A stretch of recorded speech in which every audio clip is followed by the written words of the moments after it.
سچے نبی فرماتے ہیں ایک بندہ اللہ کے یہاں جہنمی لکھا ہوتا ہے، عمل جنتیوں جیسے کرتا ہے، زندگی گزرتی ہے جنتی جنتی جنتی جیسا عمل، حتیٰ کہ اس کے اور جنت کے درمیان صرف ایک قدم کا فاصلہ رہ جاتا ہے، ایک قدم کا فاصلہ، اور تقدیر کا لکھا ہوا غالب آتا ہے، ایک قدم کا فاصلہ جنت میں اور اس میں رہ جاتا ہے، اور پھر وہ جنتی جیسے عمل کرنے کی بجائے جہنمی جیسے عمل کرنے لگتا ہے، اور اسی حالت میں اس کو موت آتی ہے حتیٰ کہ وہ جہنمی ہو کے مرتا ہے۔ اور پھر فرمایا کسی کو اللہ جنتی لکھ دیتا ہے اور وہ پوری زندگی جہنمیوں جیسا عمل کرتا ہے حتیٰ کہ اس کے اور جہنم کے درمیان ایک قدم کا فاصلہ رہ جاتا ہے، اور وہ بندہ جہنم کے بالکل قریب چلا جاتا ہے، لیکن اللہ اس کو ہدایت دیتا ہے، اور پھر وہ بندہ نیک عمل کرتا ہے اور اسی حالت میں اس کا انتقال ہوتا ہے اور پھر وہ جنت میں جاتا ہے۔ میرے بھائی کیا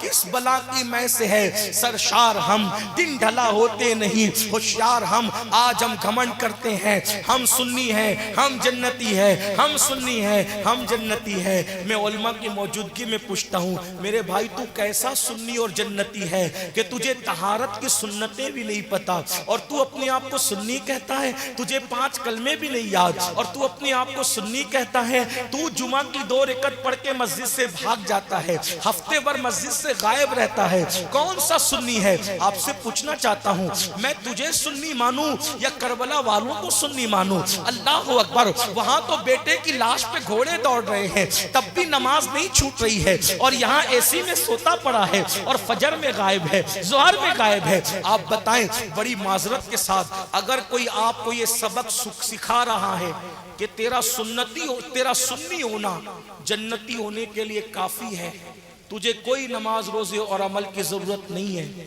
تو میں کہتا ہوں میرے بھائی وہ کتنا بھی بڑا انسان ہو وہ تیرا دشمن ہے، دشمن۔ کیوں؟ شاعری کی دنیا اور ہے اور حقیقتوں کی دنیا اور ہے۔ اللہ کے رسول نے اپنے خاندان والے اہل بیت، اپنے اہل بیت سے کہا تھا اے بنو ہاشم عمل کرنا، عمل۔ حضور نے اپنے گھر والوں سے کہا، یہ جملے لوگوں کو تلخ لگے تو معاف کرنا لیکن یہ حقیقت ہے۔ فرمایا بنو ہاشم اے میرے خاندان کے رسول کے خاندان کے لوگوں، مالک جنت اپنے گھر والوں کو کہہ رہے اے بنو ہاشم عمل کرنا، عمل۔ ایسا نہ ہو کہ لوگ عمل لائیں اور تم صرف نسب لاؤ، جس کو عمل نے پیچھے کر دیا اس کو نسب کبھی آگے نہیں کر سکتا۔ یہ اللہ کے رسول نے اپنے گھر والوں سے کہا تھا، اس رسول اللہ کے گھر والوں نے اس بات کو کتنا سیریس لیا۔ آپ سیریس نہیں لے رہے، آپ سیریس نہیں لے رہے، ڈر والے ہو کے سیریس نہیں لے رہے۔ گھر والوں نے کتنا سیریس لیا، کتنا سیریس لیا، کتنا عمل کیا، کتنا عمل کیا کہ در والے صرف محراب اور منبروں پہ قرآن پڑھتے ہیں مگر گھر والے نیزے کی نوک پہ قرآن پڑھ کر کے بتاتے ہیں کہ ہمارے جسم کا تعلق ہمارے سر سے ختم ہو سکتا ہے مگر قرآن سے اہل بیت کا تعلق کبھی ختم نہیں ہو سکتا۔ نعرہ تکبیر۔ مجھے بتاؤ نبی کے گھر کے علاوہ کسی اور فرد نے نیزے پہ قرآن سنایا ہو تو بتاؤ۔ پھر نبی کے گھر والوں نے کتنا سیریس لیا کہ 70 سال تک جو نہ سویا نہ بستر کو پیٹ لگائی، رات و دن عبادت کیا۔ اس معین الدین کا تعلق کس خاندان سے؟ نبی کے گھر والوں سے۔ جس نے 40 سال تک عشاء کے وضو سے فجر کی نماز پڑھی وہ کسی اور خاندان کا نہیں ہے، وہ خاندان بنو ہاشم کا چشم چراغ ہے، وہ میرے رسول کا بیٹا ہے۔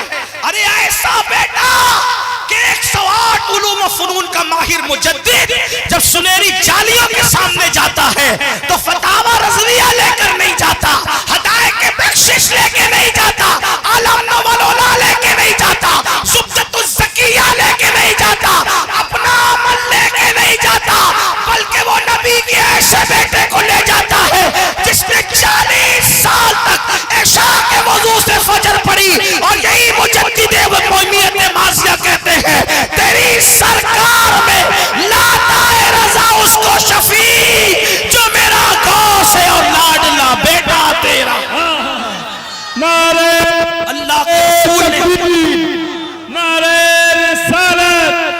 حضرت علامہ سید امین القادری اللہ کے رسول نے اپنے گھر والوں سے فرمایا، نبی کے گھر والوں میں آپ دیکھیں امام زین العابدین، ان کا نام زین العابدین نہیں ہے، کیا نام ہے ان کا؟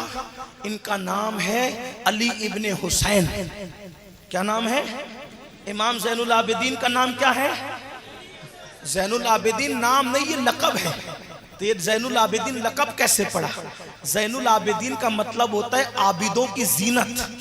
اتنی عبادت کی کہ عبادت کرتے کرتے لوگوں نے کہا یہ صرف عابد نہیں بلکہ عابدوں کی زینت ہے۔ اتنی روزانہ 300 رکعت نمازیں پڑھتے تھے امام زین العابدین، کبھی کبھی 700 رکعت نماز پڑھتے تھے امام زین العابدین۔ آپ سے پوچھنا چاہتا ہوں، گھر والے اتنی محنت کر رہے نفل میں، در والوں کو کیا سوجی ہے؟ یہ تو مست ہے، مسجد میں نہیں بھی آئیں گے ہفتہ بھر تو کون بخشوائے گا؟ تو بولے غوث پاک۔ پوری زندگی ناپاک گھومتے رہیں گے، ہفتے پر جنابت کا غسل نہیں کریں گے، کون جنت میں لے جائے گا؟ ہاتھ پکڑ کے پیر صاحب۔ یقیناً میرے غوث کو اتنی طاقت اللہ نے دی ہے کہ جس کو چاہے جنت میں لے جائے، انکار میں نہیں کر رہا ہوں، پشتینی سنی ہوں الحمدللہ، اور مسلک اعلیٰ حضرت میرا مسلک کا فکر رضا کے ہم پابند ہیں۔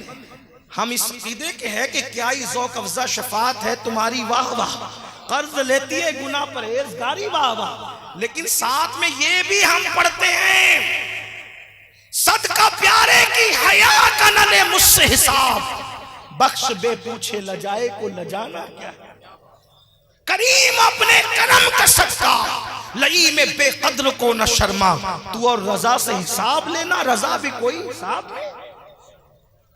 آپ غور تو فرمائیں، غوث و خواجہ بخشوا سکتے ہیں، انکار نہیں کر رہا ہوں، لیکن جو غوث پاک یہ فرما دیں کہ بے نمازی مر جائے تو اس کو مسلمانوں کے قبرستان میں دفن بھی مت کرو، تو جو غوث پاک بے نمازی کو مسلمانوں کے قبرستان میں قبول نہیں کرتے، وہ غوث پاک بے نمازیوں کو اپنے سلسلے میں کیسے قبول کریں گے؟ یہ بھی تو سوچو میرے بھائی۔ یہ جو اپنی طبیعت چلا رہے، خدا کے لیے رحم کرو اپنے آپ پر، اپنے آپ کو دھوکہ مت دو، اپنے آپ کو فریب مت دو۔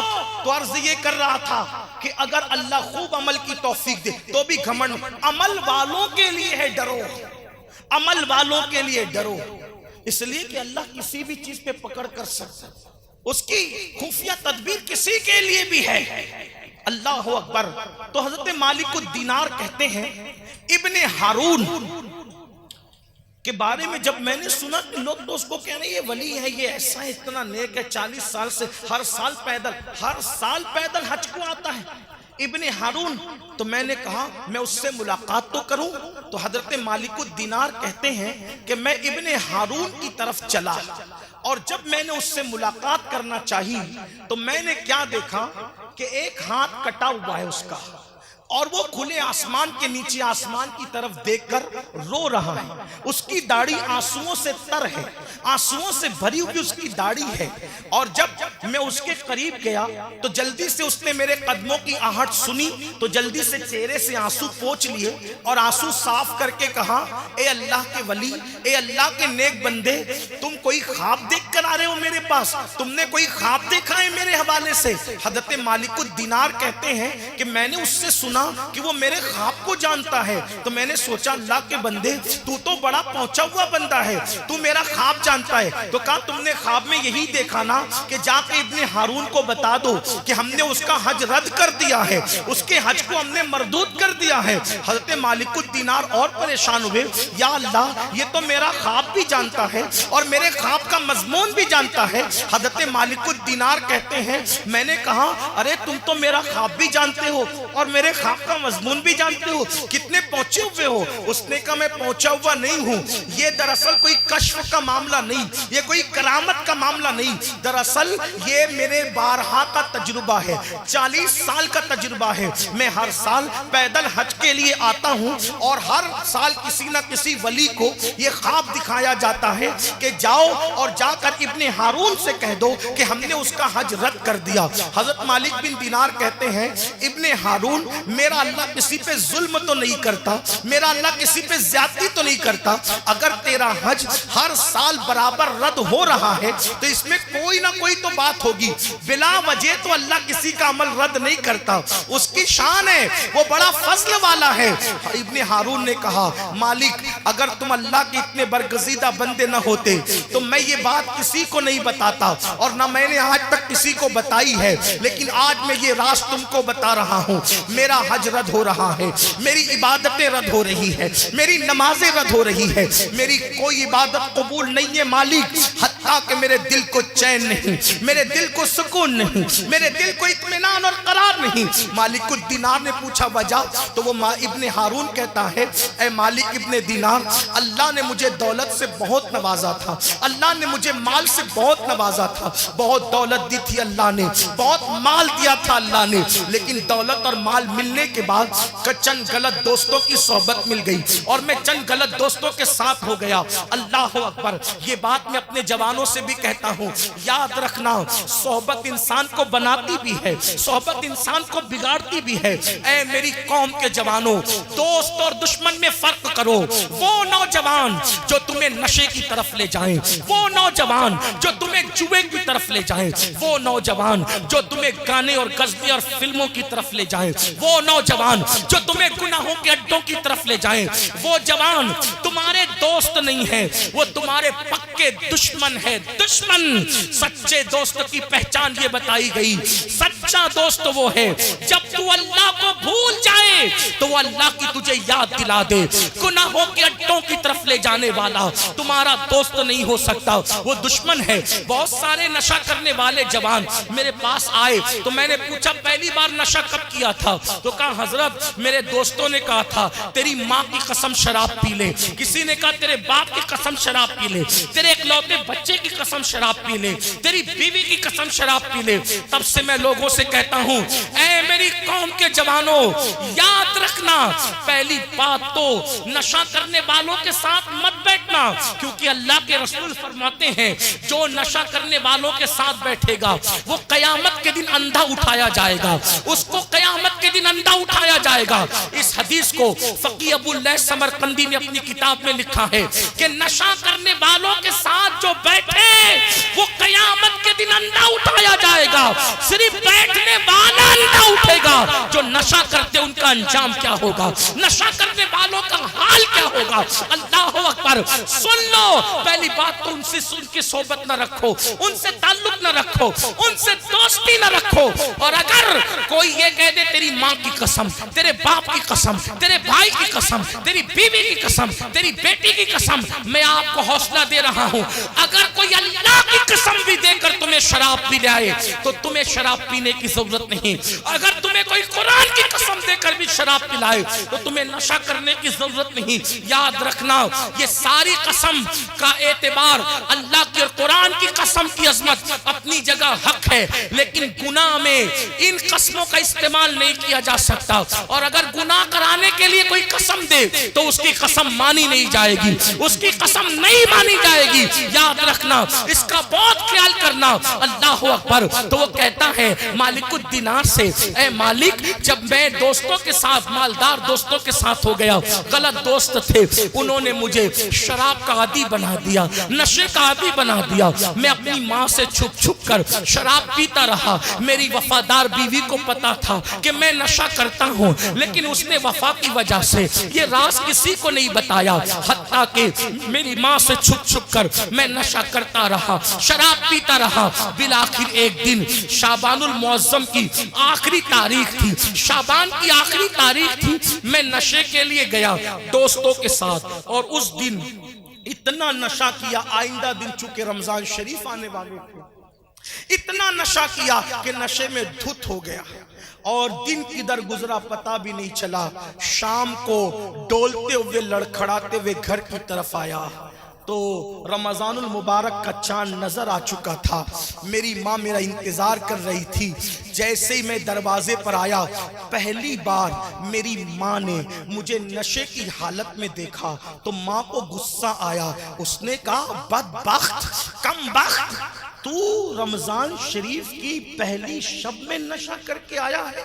اور ماں کو غصہ تھا کیونکہ میں ماں کا بڑا فرما بردار بیٹا تھا.